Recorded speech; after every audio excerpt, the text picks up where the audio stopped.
Bhubaneswar BJP विधायक बाबू सिंह पुणी माड़ तत्व से कहते एणिकी रास्तार मदुआ को माड़ हेब मदुआ बंद अभियान भुवनेश्वर आरंभ हो प्रतिवर्ष 10 जन मद छड़ाइबा मदमुक्त समाज पाई पुलिस कड़ा पदक्षेप नियंतु बोली कहते बाबू सिंह से कहते 20 वर्ष आगु मद कारबार सहरठू दूर होता जी मद पिउला लोके जानिले से अछुआ होता एवं मद दुकान मंदिर स्कूल पाखरे भुवनेश्वर मद बंद आरंभ हो कोविड रे दुकान बंद है लोकों घरे मद पहुंचाई दिगला संकल्प नियंतु यूपी बिहार रे मद बंद होईछि आम राज्यर मुख्यमंत्री और विभागीय मंत्री दक्षता अच्छी दृढ़ कार्यानुष्ठान ग्रहण करंतु अपराधर 50% कारण होउछि मद सरकार पाखरे बाध्यबाधकता थिबो किंतु मु निशा छुईबिनी निशा खाइबिनी एपरी संकल्प निजे नेबा दरकार प्रतिवर्ष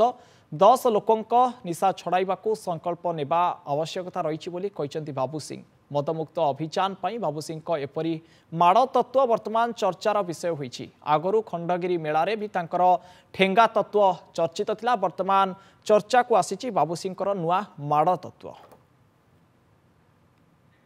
आज एक संकल्प हो सब मदुआ को रास्ता रे माड़ हो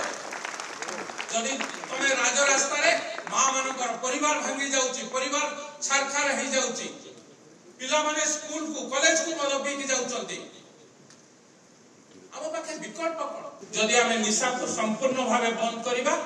ताले मते लागुछि क्राइम मध्य बंद हे जिवो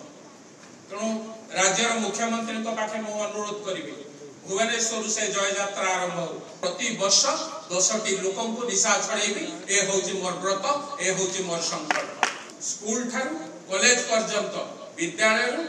देवालय पर्यंत जी निशा करुछि दृढ़ कार्यानुष्ठान ग्रहण करा